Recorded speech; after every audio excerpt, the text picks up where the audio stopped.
All right, but first we're starting off with a little pre-recorded segment we did several days ago. I texted the group on, what was that, Thursday maybe? Yes. And I said, I will be in at 1:15, have the microphones running, the cameras recording, because I'm coming in hot because it was the morning that my car broke down. And I was raging and losing my mind. I actually lost my mind later that day. The car day, I had the car wasn't the only thing breaking down on Thursday, folks. I mean, I was surprised when this segment ended and you didn't start crying. Yeah, I did later. I did later. In the privacy, not even in the fucking The goddamn Jets. no, I definitely cried. I shed tears during the goddamn Jets. I cried in the little fucking those little booths. Really? Yeah, and I grabbed my shit and I ran out of here. I saw that. Okay, I saw you run out of here like that. I literally put my hood up and I ran out because I was crying. So what I did is I went right home and I was like, you didn't even say bye. I didn't. I was like, gotta go. I did see that. I ran out of here. But I was like, that was an odd exit. Just gone, head down. We're rolling.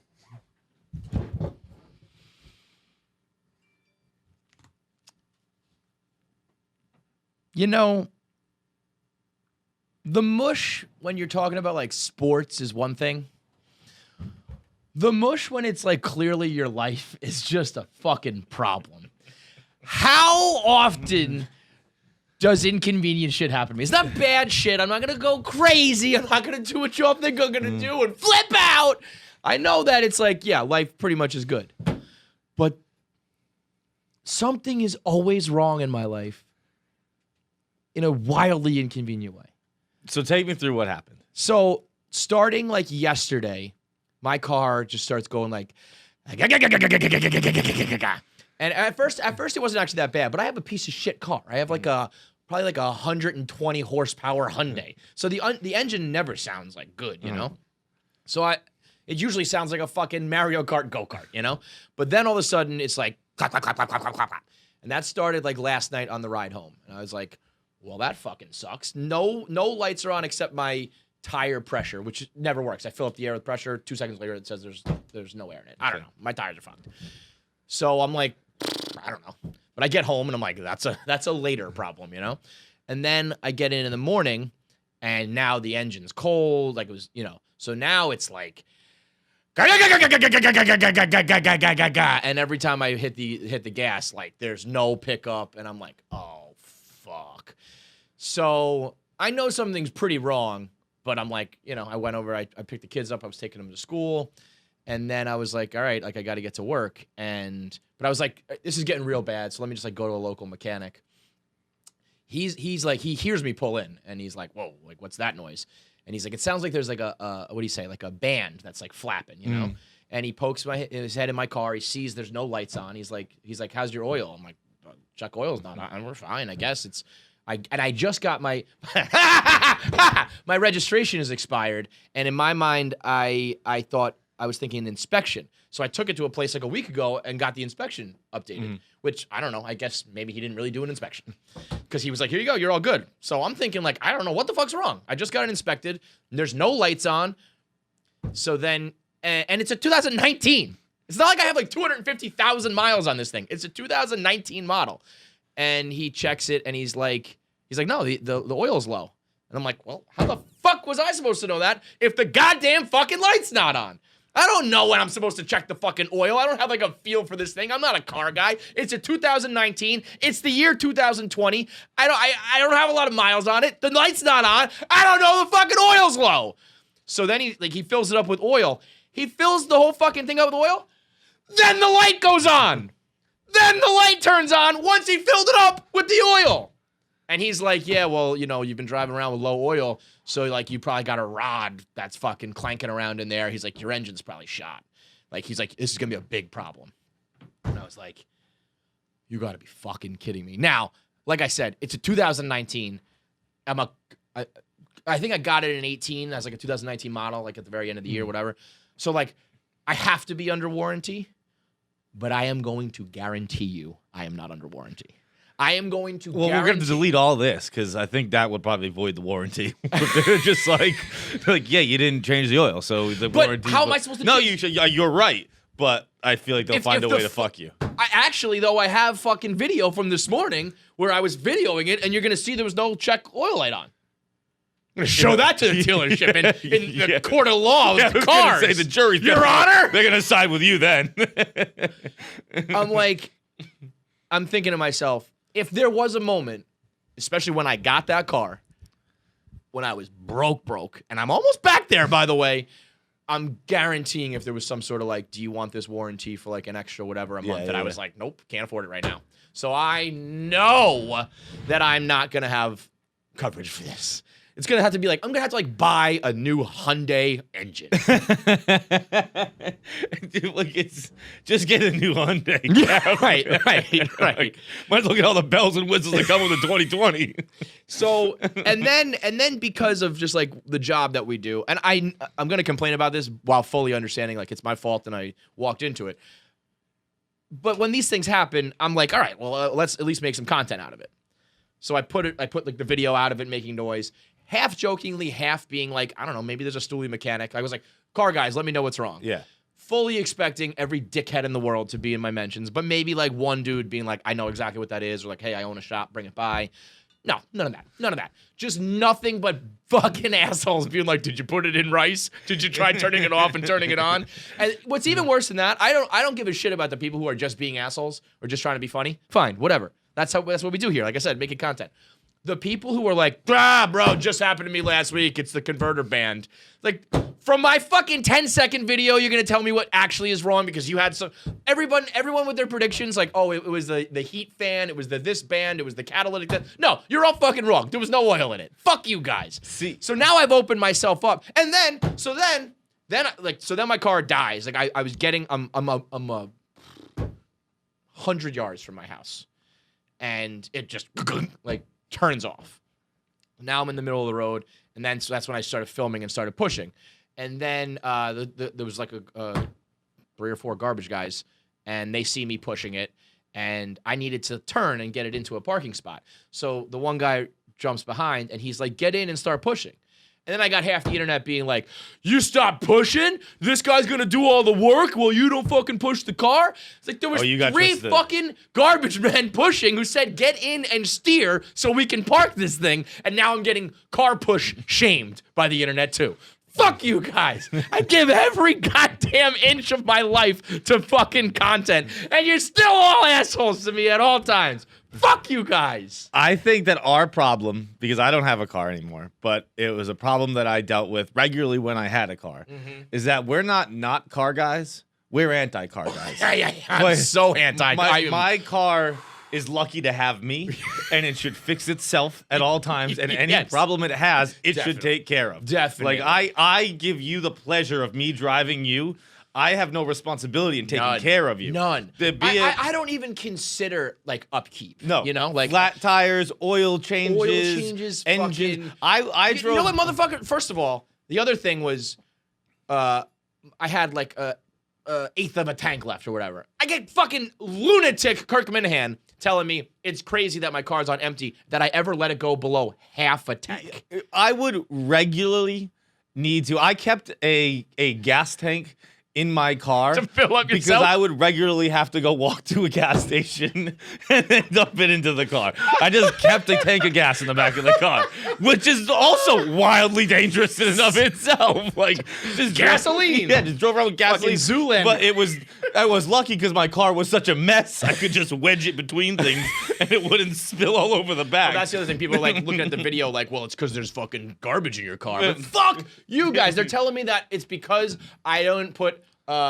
Supreme gas in my car. Yeah. If you think I'm gonna do anything other than regular ass 89 octane, whatever the fuck, you're crazy. That car needs to just work. I'm doing the driving, you're doing the fucking working. Just work. I'll steer, you work. That's it. That's what the car agreement is. we have. That's what the lease you is. just have to fucking work. For 4 years or 100,000 miles, you drive. Dude, there were times when I had a car where I would lose the keys and I would just fucking like leave it unlocked.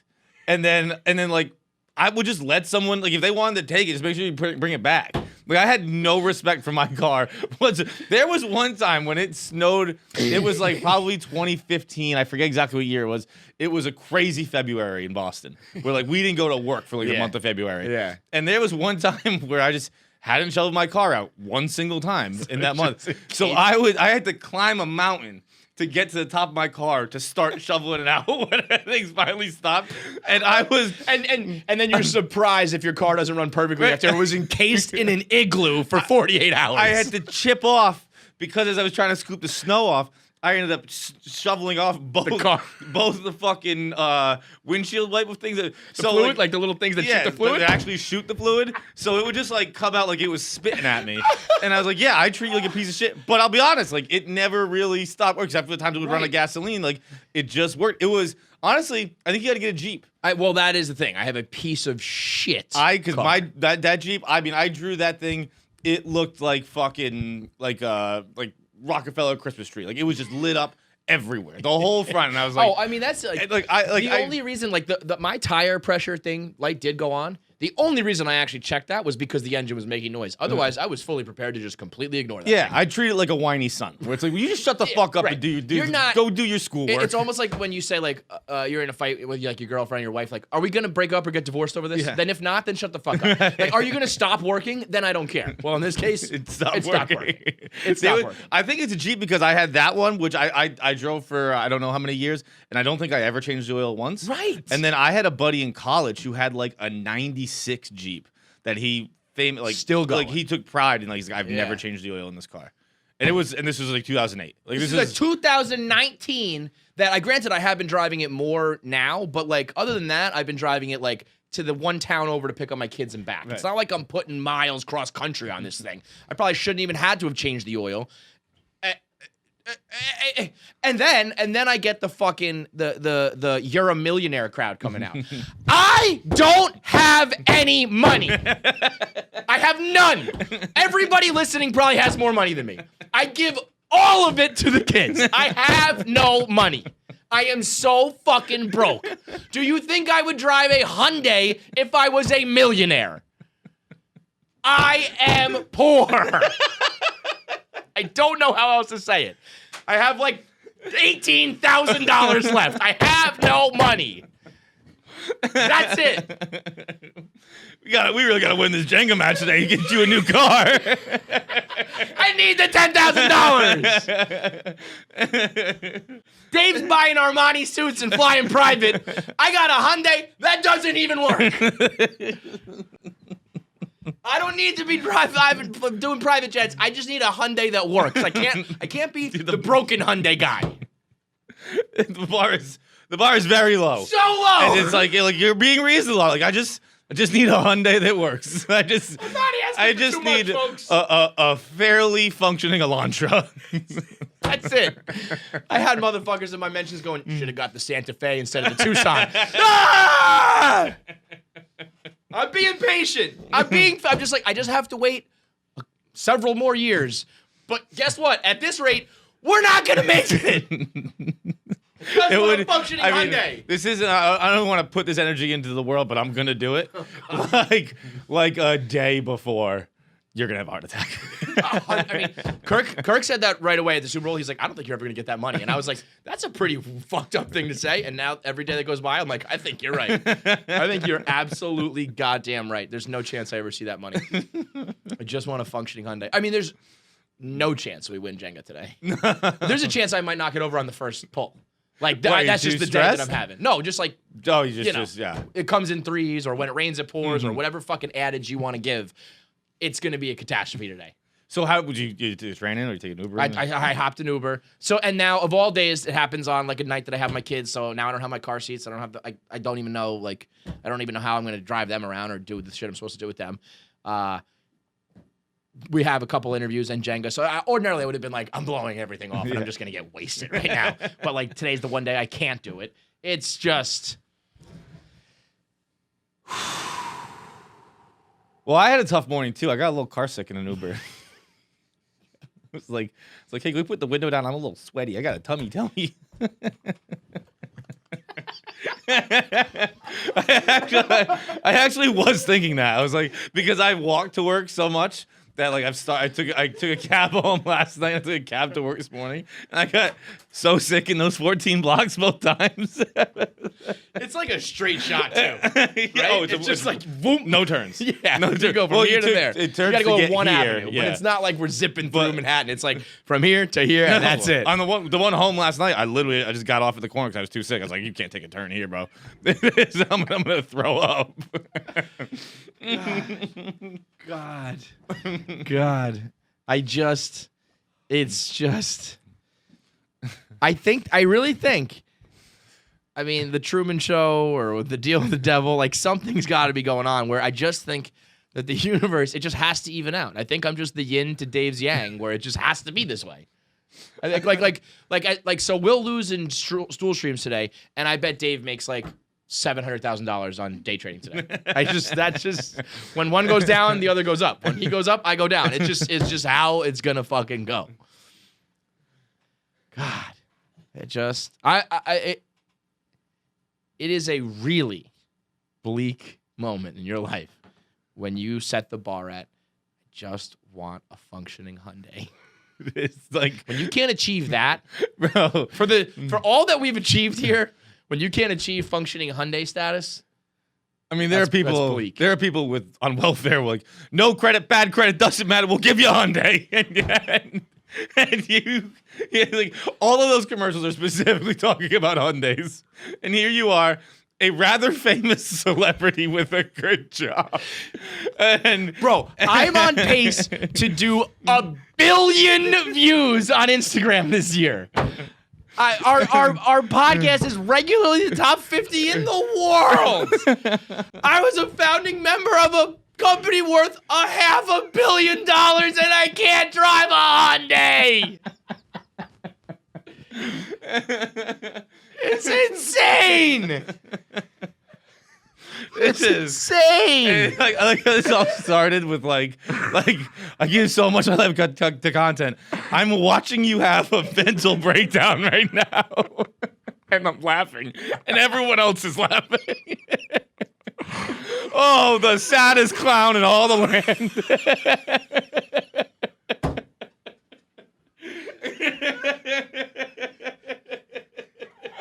I'm the literal Joker meme, man. I'm the fucking Joker meme. Every morning I wake up, I put my makeup on, and I just dance. I'm the dancing monkey for the fucking public for nothing. God damn it. All right, so yeah, that was the I feel like it was funny. The reason I had a breakdown, I was talking to my therapist, and I told him I knew what was going to happen. And I was like, these things are my trigger. Like I am like a balancing act. Mm-hmm. I have like a million things on this side of the bar that you hold, and a million things on that side, but it's balanced. Yeah. So I got like crazy divorce shit, crazy kid shit, crazy not know work. The word for like dumbbell? What? Like a barbell? Like you like the bar, like no. When are you when, so no, when removed you from exercise? That no, it's not a barbell. Yes, like a when you walk a tightrope and you have the huge fucking I mean, like, bar. It works for a bar. Okay, I see what you're saying. Yeah. Okay. Yeah. I was thinking it. Oh, just like a weight. I was envisioning it as weights. No. Yes. But I probably wouldn't know that either. So it's a ton of shit that I carry, but it's all in balance. I can do it. It's like a house of cards. It's there. But then you put one card in, you put one more thing on the side, like my fucking car breaking down. And so I was talking to him, and I was like, I know what I do. I bottle my shit up for months, and then one thing out of the ordinary that I'm not used to just sets it off. And I was like, so in like a couple hours, I'm going to go home and it's going to happen. And I was like, or it's happening right now. I literally said, or it's going to happen right now. It was like I was turning into the Incredible Hulk. I was like, nope, we're doing it, John. Let's go. And he was like, let it out. So the car fucked me. What, you want to know my most recent odd breakdown? Yeah. Well, and it wasn't a breakdown. I just cried. Yeah. It wasn't like a breakdown. I just cried. I was reading a GQ article on George Clooney. Like you, The #1 feminine podcast in America. We cry reading George Clooney like articles. it takes you like your car breakdown. It takes me George saying a nice thing. What did he say? It wasn't even a nice thing. It was just like it was a very interesting thing. So one of the questions is like, George doesn't really act much anymore. Right. And he basically only acts in movies that he's directing because The bag. he gets money. Like the only way those movies get funding is like Yeah. they're like, well, Starring George Clooney. George Clooney's got to be in it. Yeah. And he's like, all right, fine, I'll do it. Yeah. And I think I forget exactly how many movies he's done, but I think it was over the last 14 years or so. He said he's very Only much a handful, yeah. removed himself from the front of the camera. Yeah. And he was asked why. And he had a lot of good answers for it. He was just like, one, like I enjoy the directing, blah, blah, Yeah, blah. yeah. He said, two, that he said, I did 11 seasons of ER or whatever the number was. And he said that, he's like, that's 22 episodes a season. He said, I'm filming 11 movies per year doing that. Right. And I'm just like, well, how much more do I have now? Like, Yeah. I'm just kind Yeah. of burnt out on it, so to speak. Right. And then the third one was he sat down and thought about his life. And he realized he had 25 summers left. Wow. And I thought that was such a cool way to say 25 it. summers. Yeah, he's Yeah. like, I got 25 summers left. Yeah. Like if I do 2 or 3 movies, I'm down to 22 summers. Yeah. And I was right, like, right. it's a really great way to look at it. Like 25 summers. like, is- that's that's- 25 summers. it's a left. 25-year sprint to the finish And line I just now. started thinking about I was like, that's what my parents probably have. Yeah. And then Yeah. I started thinking about that. And I did a fake one because I was actually doing it. I cried during the goddamn Jets. This week's episode was the anniversary of the butt fumble. So Nick played the therapist, and I was talking, and I wasn't crying about the Jets, but it was scary how not deep beneath the surface I needed to go to get to tears. Like I wasn't even thinking like I feel like when actors cry, it's more like biological. They can just like I don't know plug into their tear ducts and make it happen. Yeah. But I feel like for me, like if I were to try to cry on camera like I was, like if I was an actor, I would probably sit there and think about like the things that make me the most sad in life. I didn't even need to specify. I just stopping myself from crying. That's all I needed to do. I'm just constantly, it's almost like I'm constantly just like flexing. And for 1 second, I just stop flexing and the tears would come out. I'm just always stopping myself from crying. Stopping myself from crying. I just let them flow. It was like, oh, we should, my tear ducts were like, we've been waiting for this for months. Let's go. Now's our opportunity. Let his guard down. And I just squeaked out a couple we finished up and actually we should put that out as like a blooper or is it in the video at the end? I don't know. At the end, Nick was like, there was real tears there, I think. It's like, yep. I think I have footage of it. I know I stopped rolling on my phone. I think I have. There was a second camera set up, so Get me that if you've got I it. think Yeah. I have. Yeah, it was. So an emotional week here. Listen, if you made it this far into the video, Which is far. Like no one ever does that on the internet. like it's the end. You made it to the end of the video. full fucking video You watched did. the whole thing. So if you liked it and you watched the whole thing, why don't you subscribe? It means you like us. Click the subscribe button because if you don't, I'm gonna fucking murder John. And I'm gonna like it. Kill him with my bare fucking hands. Yeah. And if you weren't sold on this video, there's plenty more. Watch what's next up and then subscribe. But just subscribe so I don't have to fucking kill him. Well, I don't know. Do what you want, but subscribe. Probably.